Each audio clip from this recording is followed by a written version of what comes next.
Let me manage the money of the state, and I will not care about those who will establish laws in it. In 2009, a Norwegian student named Christopher Koch stumbled upon a document on the internet discussing a new digital currency called Bitcoin. Out of curiosity, Christopher bought 5,000 coins for $25 and forgot about them.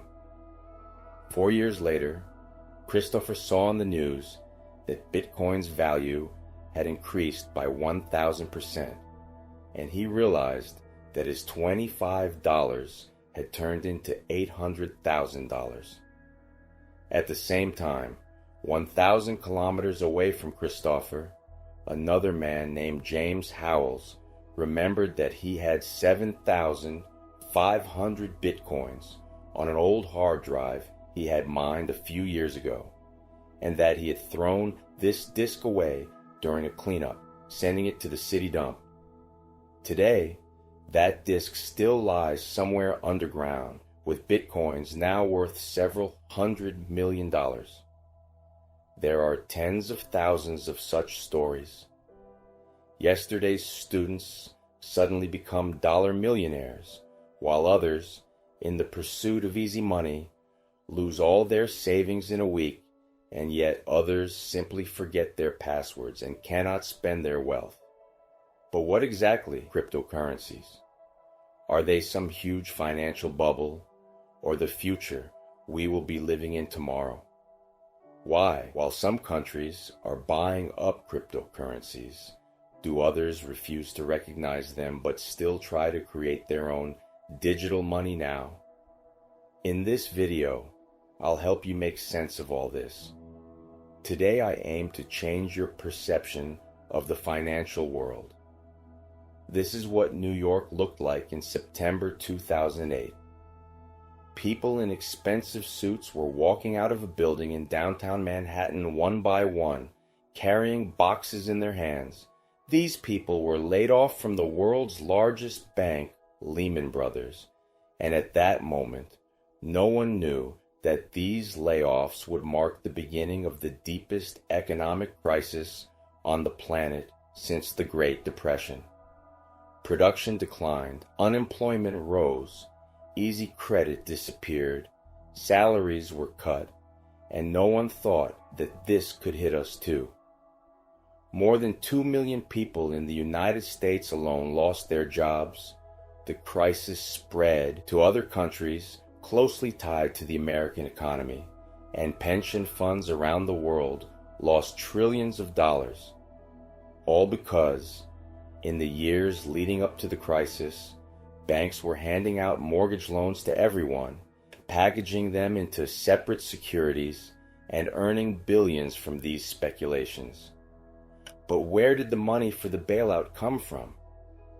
In the midst of the crisis, part of the money came from taxes and part was simply printed, thus devaluing the currency and all people's savings.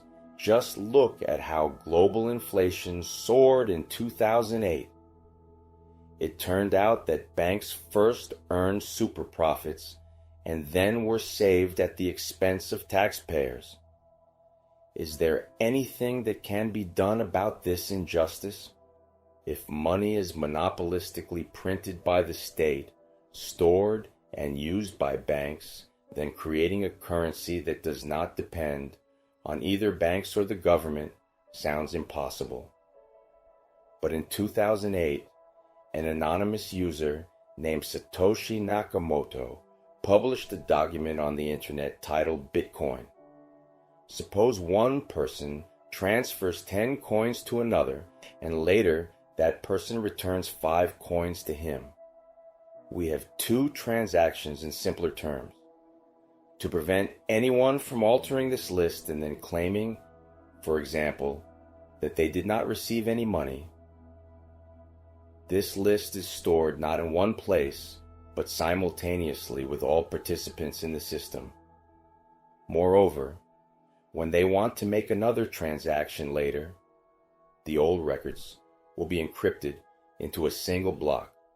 This block will receive a long code called a hash, and all new transactions will be recorded in a new block that contains the hash of the previous block. When transactions in this block are completed, it will also be encrypted, resulting in a chain of blocks or a blockchain. What's revolutionary about this, you may ask? The fact that if someone tries to falsify a record in one of the blocks, it will disrupt the entire chain, because the hash of each block not only reflects the set of transactions, but is also linked to the hashes of other blocks. This forgery will be immediately noticed by other participants in the system, as they keep all records of the blockchain and participants, meaning that altering or manually rewriting blockchain data across all system participants becomes nearly impossible. Blockchain is like an accounting ledger where all transactions are stored. But this ledger is not with a bank. It is with all blockchain participants. We talked about cryptocurrency, so what does blockchain have to do with it? To create a new block, its hash, which is unknown in advance, must be found. It is known only that it consists of characters, and to find it, network participants must try numerous variations, solving a computational problem. This is the essence of Bitcoin mining. The participants who search for a new block are called miners. When a miner finds the correct hash for the new block, he shares it with other participants who verify the hash and all transactions in the block. If everything is correct, they add the new block to their version of the blockchain, and the miner receives a reward in the form of Bitcoin, the digital currency credited to his wallet. Satoshi Nakamoto sent this document explaining the system via email to everyone deeply studying cryptography at the time. On January 3, 2009, he created the first block in the Bitcoin blockchain, which contained no transactions but only one phrase, the Times 03 Jan 2009 Chancellor on brink of second bailout for banks. This phrase was the headline of the British newspaper Times that day, indicating that the world was in a deep financial crisis. On January 12th, Satoshi made the first transaction in block 170, sending 10 bitcoins to programmer. Over time, more people visited the Bitcoin website, familiarized themselves with the new technology, and became miners. Initially, Bitcoin was worth less than a cent and was used not as money, but as an unknown technology for testing the system.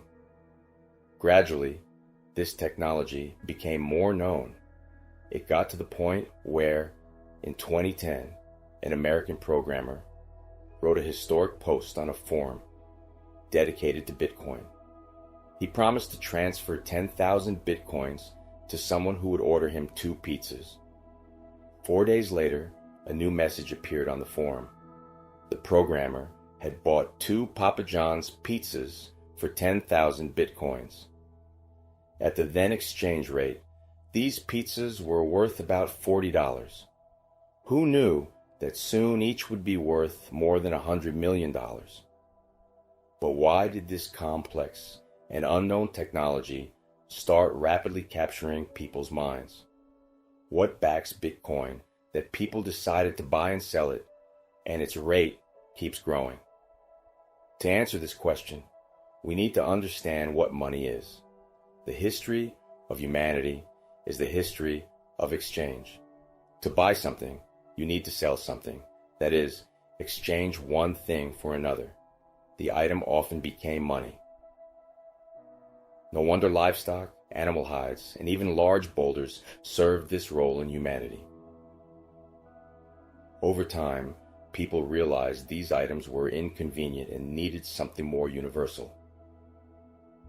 Precious metals and coins began to be used as money, thus developing the world economy. Precious metals became hard to transport, control, and simply insufficient to finance states and wars. By the 18th century, Europe transitioned to paper money backed by gold and silver. For the next 200 years, the world economy lived on paper money, pounds, dollars, sterling, and francs. All of them fill the vaults of the largest banks, but after World War II, 3/4 of the world's gold reserves accumulated in the United States. The American dollar became the world's main currency, essentially the only one backed by gold, with all other currencies tied to it.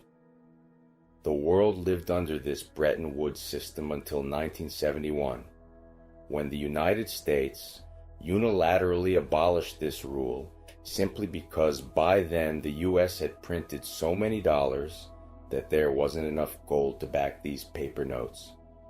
You may ask, what backed money after the gold standard was abolished? Nothing but the guarantees of central banks and people's trust.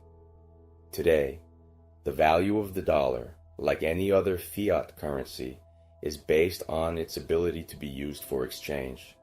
And the more people use a certain currency, the more reliable and stable it becomes. However, this system has several features. First, fiat money is controlled by the state, which regularly prints it, devaluing your savings.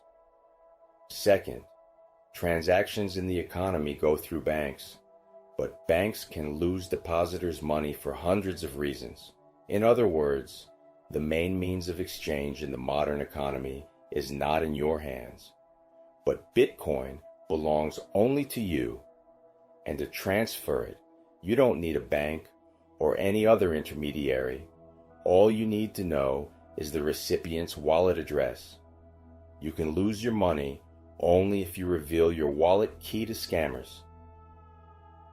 The Bitcoin network has a limit of 21 million coins, and moreover, every 210,000 blocks, the reward for finding a new block's hash is halved. This means that if in 2009 a miner received 50 bitcoins for adding a block, today it's just over 3.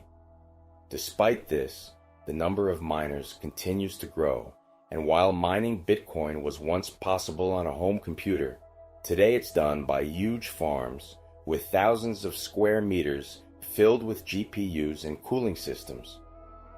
This competition hardly affects the rate of Bitcoin production, but thanks to this mechanism, Bitcoin, unlike fiat money, which is printed in increasing quantities each year, does not devalue. This is why it's called digital gold. Bitcoin's transaction throughput is very small, just 7 transactions per second, whereas Visa processes 24,000 per second. This slowness is needed for Bitcoin's stable operation, but it hinders its widespread use. When blockchain technology became understandable and popular, thousands of programmers started thinking about how to make Bitcoin faster.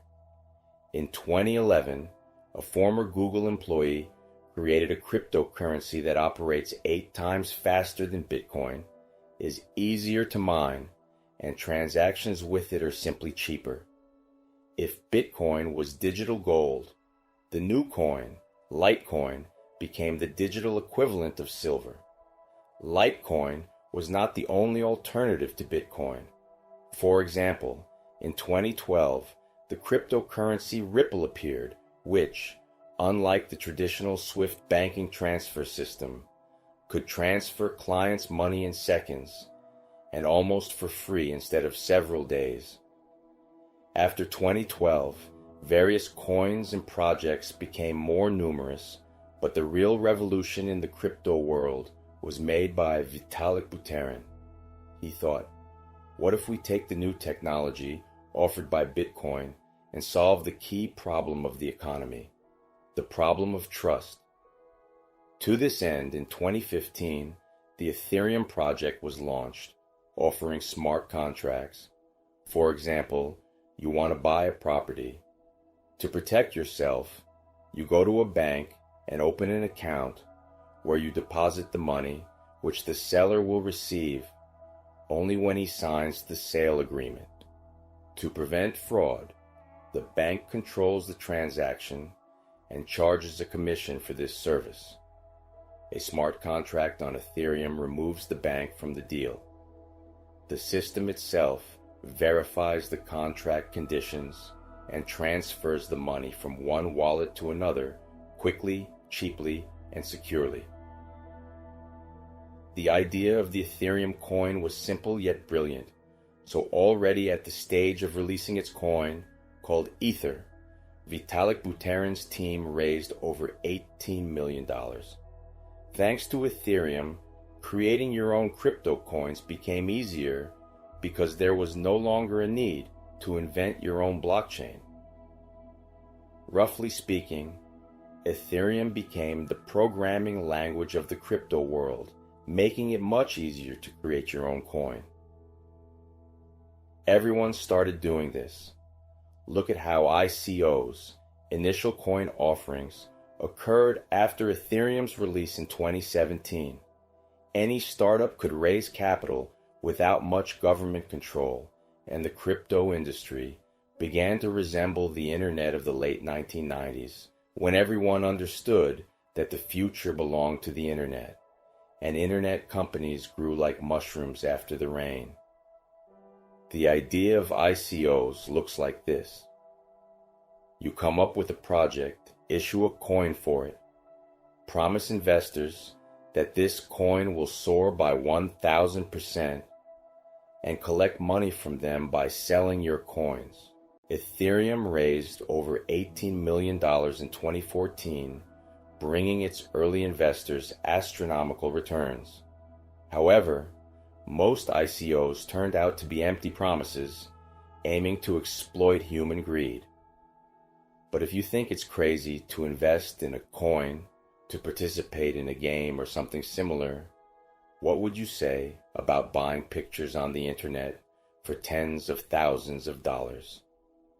The most famous project was a collection of 10,000 unique NFT images depicting apes. This is a business story. The project creators involved celebrities to promote these NFTs. Justin Bieber, Paris Hilton, Post Malone, and other famous personalities bought these apes for themselves and shared their purchases on social media. A huge bubble formed with GIFs, mobile game characters, and random pictures being bought and sold for tens of thousands of dollars. This bubble burst as quickly as it grew. Trading volumes dropped by 97%, and many NFTs simply devalued. It turned out that many who advised buying NFTs were promoting their own products, intending to sell them at peak prices, which ultimately became worthless.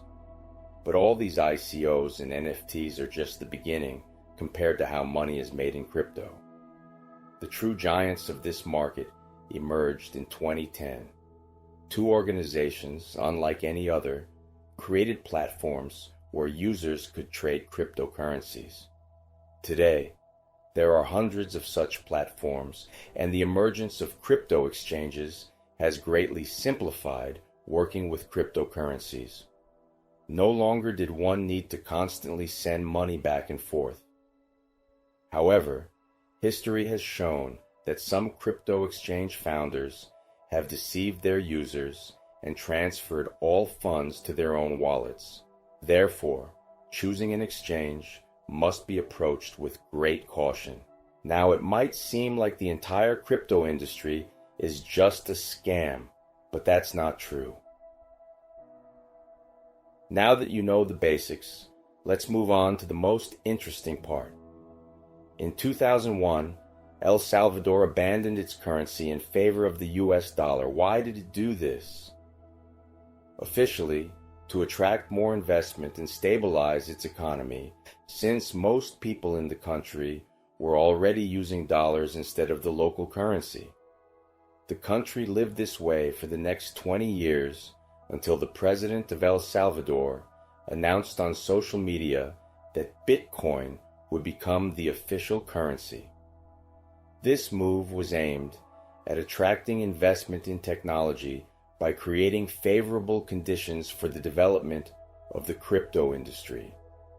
The US government controls the dollar, but Bitcoin seems to be controlled by no one, and according to the government of El Salvador, it is decentralized. They believe this move will reduce economic dependence on the US and give the country more control over its monetary policy. But for this same reason, most governments do not recognize cryptocurrency as official money. The foundation of a state's existence is control over society, which is largely achieved through control over money. Without this control, the state cannot simply collect taxes. 67% of all bitcoins are held in 0.5% of all wallets, and what happens if the market whales decide to sell their coins? The entire system could collapse. A significant portion of these coins is held by crypto exchanges, which store private investors' money. But why should people trust crypto exchanges more than governments? Moreover, the diversity of cryptocurrencies and their scalability issues prevent them from being used as a single payment method for hundreds of millions of people simultaneously. And due to their price volatility, it's impossible to plan long-term projects in cryptocurrency. Therefore, today most governments do not recognize cryptocurrency as official money, but consider it an investment asset. Cryptocurrencies have a place as a means of payment, but they are currently not backed by anything tangible. Thus, we have two separate worlds, one with state-controlled money and the other with private money based on technology and agreements between system participants. Governments essentially straddle two chairs. They don't ban cryptocurrencies because they see a future in blockchain technology, but don't recognize them as money because it threatens the very existence of the state. Instead, countries are developing their own national cryptocurrencies based on blockchain, known as central bank digital currencies, CBDCs.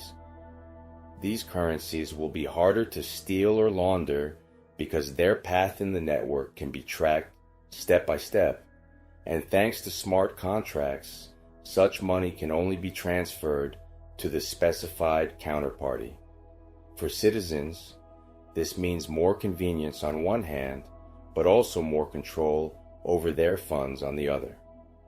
Ultimately, the decentralization that made cryptocurrency so popular becomes a tool for state regulation. What is certain is that we are witnessing a shift in financial history happening before our eyes, and we won't even notice how digital money becomes part of our lives, just like the internet once did. Thank you very much for watching this video. I hope you found it useful. Please leave your comments, like, and share it with your friends. See you in the next video.